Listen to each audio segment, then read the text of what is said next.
दोस्तों, आज के क्लास में हम लोग जो क्लासिकल पॉलिटिकल थ्योरी का जो कैरेक्टरिस्टिक्स जो हम लोग डिफाइन कर रहे थे, तो उसका नेक्स्ट कंटिन्यूशन चलेगा।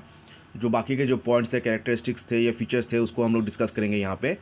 तो इसके आगे क्लास में हम लोगों ने डिस्कस किया था जो कैरेक्टरिस्टिक्स 1 to 4, अभी 5 to हम लोग उसका बाकी जितने भी है 5 to 7 उसका कैरेक्टरिस्टिक्स हम लोग डिस्कस करेंगे। तो चलिए शुरू करते हैं।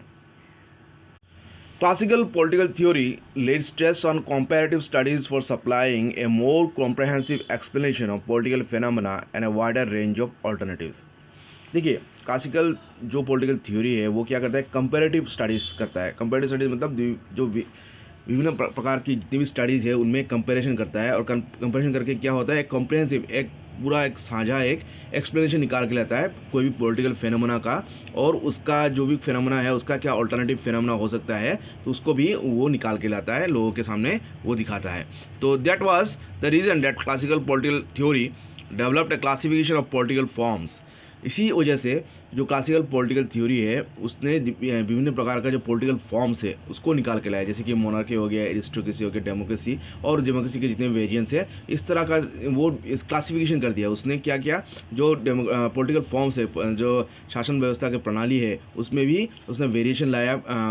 उसमें भी उसने विभाजन किया, कंपार्टमेंटलाइजेशन किया उसमें, जिससे कि हम लोगों को उसको डिफाइन करने में, उसको समझने में और भी सुविधा हो।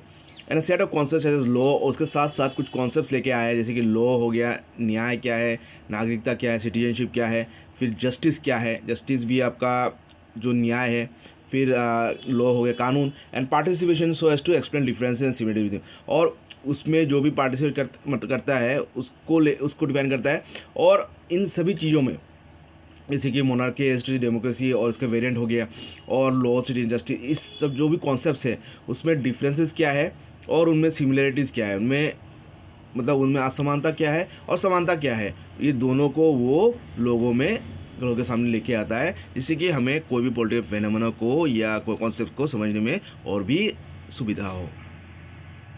देखिए दोस्तों, अभी छठा पॉइंट हम लोग डिस्कस करते हैं। जो क्लासिकल पॉलिटिकल थ्योरी है, जान लेते हैं किस पे आधारित है। जो क्लासिकल पॉलिटिकल थ्योरी का जो सोच है या कोई भी राजनीतिक फेनोमेना को देखने का जो नज़रिया है वो एथिकल है, वो नैतिकता के आधार पे है, और समाज में क्या सही है क्या गलत है उसके आधार पे ये कोई भी पॉलिटिकल फेनोमेना को देखता है। जैसे कि प्लाटो की जो जो आइडियल स्टेट के ऊपर जोर था, जो कोई भी स्टेट का जो अल्टीमेट गोल क्या होगा, वो एक आइडियल, एक मतलब बिल्कुल एक उचित, एक आइडियल जो लोगों के मतलब लिए एक स्टेट हो, उसको प्लाटो एडवोकेट करते थे, उसके लिए वो जोर देते थे। तो वो कहते थे अल्टीमेट स्टेट क्या होगा, जो आइडियल स्टेट होगा, जो सभी के लिए मंगलमय होगा। फिर एरिस्टोटल क्या कहते थे, Aristotle A state that can achieve the best possible,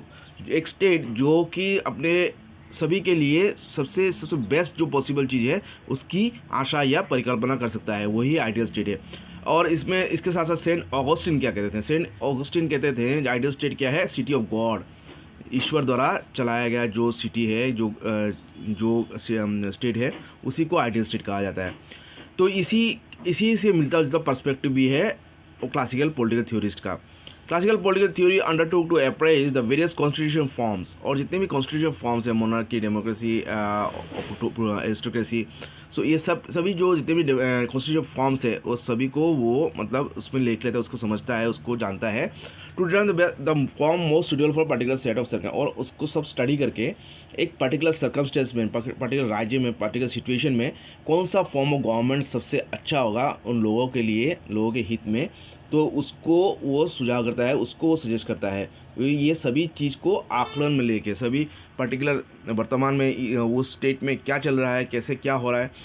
या उन लोगों के लिए कौन सा फॉर्म ऑफ गवर्नमेंट अच्छा होगा, बेस्ट होगा, तो उसका वो सुझाव देता है या उसको डिटरमाइन करता है। And decide if any absolutely the best form possible, और एक पर्टिकुलर देश में, राज्य में जो कौन सा बेस्ट फॉर्म ऑफ गवर्नमेंट होगा, जैसे कि मोनार्की सूटेबल होगा, या डेमोक्रेसी सूटेबल होगा, या एरिस्टोक्रेसी सूटेबल होगा, या ओलिगार्की मतलब कुछ भी, मतलब जो भी सूटेबल है उस पर्टिकुलर राज्य के लिए, पर्टिकुलर लोगों के लिए, तो उसकी वो डिसीजन लेता है, उसको वो सजेशन में लाता है लोगों के सामने या रखता है। तो अंत में क्या है देखते हैं, जो 7वां पॉइंट है classical characteristics classical political theories का, ये है Classical political theory by projecting the best form of polity as an ideal reveal the boldness and radicalism of classical theorizing, though some dismiss such an attempt as merely utopian and visionary. देखिए अभी classical political theory जो मतलब best form of government polity या जो ideal जो जो होना चाहिए मतलब जो नैतिकता के आधार पे या मॉरलिटी के आधार पे जो पॉलिटिकल स्ट्रक्चर होना चाहिए उसको तो प्रोजेक्ट करता है, उसको तो सुझाव देता ही है, उसको तो वो लाता ही है अपने नज़रिए में। और इसके साथ साथ उसकी जो साहसीपन जो बोल्डनेस जितनी भी साहस जितनी भी साहस से जितनी भी मतलब उसने बोल्डनेस दिखाई है, और रेडिकलिज्म जो कि आपका एक मतलब एक उग्र विचारधारा जो उग्रवादी जो रेडिकल जो विचारधारा है उस समय का, तो उसका भी उसने एक मतलब उसका भी एक मतलब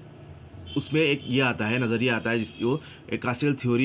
थ्योरी जो है या क्लासिकल थ्योरी जो पॉलिटिकल थ्योरी है उसको एक बोल्ड और रेडिकल एक पॉलिटिकल थ्योरी है। क्लासिकल मतलब उसका थ्योराइजिंग जो प्रोसेस है वो समाज को हिलाने वाला, समाज में एक नया कुछ लाने वाला, क्रांति लाने वाला उसका सोच है। As to some dispute such as merely utopian and visionary, कुछ तो इसको बोल्ड भी कहते हैं, रेडिकल भी कहते हैं, और कुछ को कहते हैं ये काल्पनिक है और विजनरी जो कि वास्तविक जीवन में उसकी कोई मायने नहीं है, क्योंकि यूटोपियन को भी परिकल्पना है काल्पनिक और विजनरी मतलब जो सिर्फ लोग सोच सकते हैं, समझ सकते हैं या उसकी भावना कर सकते हैं, लेकिन वो प्रैक्टिकली ऐसा संभव नहीं है। तो क्लासिकल पॉलिटिकल थ्योरी हमने देखा है कि वो बिल्कुल नैतिकता से और जो पुराने दिनों से जो चले आ रहे जो रीति नीति है उस पर आधारित है, उसके मेन फीचर्स, और उसी के मद्देनज़र वो कोई भी राजनीतिक जो परिस्थिति है उसको समझता है या उसको समझने का कोशिश करता है। तो यह था दोस्तों क्लासिकल पॉलिटिकल थ्योरी का कैरेक्टरिस्टिक्स। आशा करता हूँ आप लोगों को अच्छा लगा है तो लाइक कमेंट कीजिएगा, चैनल को सब्सक्राइब कीजिएगा, और डाउट हो तो कमेंट सेक्शन लिखिएगा, और कुछ कमियां भी है तो भी लिखिएगा। और नेक्स्ट क्लास में हम लोग डिस्कस करेंगे मॉडर्न पॉलिटिकल थ्योरी, जो आधुनिक पॉलिटिकल थ्योरी क्या है उसको हम लोग डिटेल्स में डिस्कस करेंगे। तो आज के लिए इतना ही। थैंक यू, आपका दिन शुभ हो।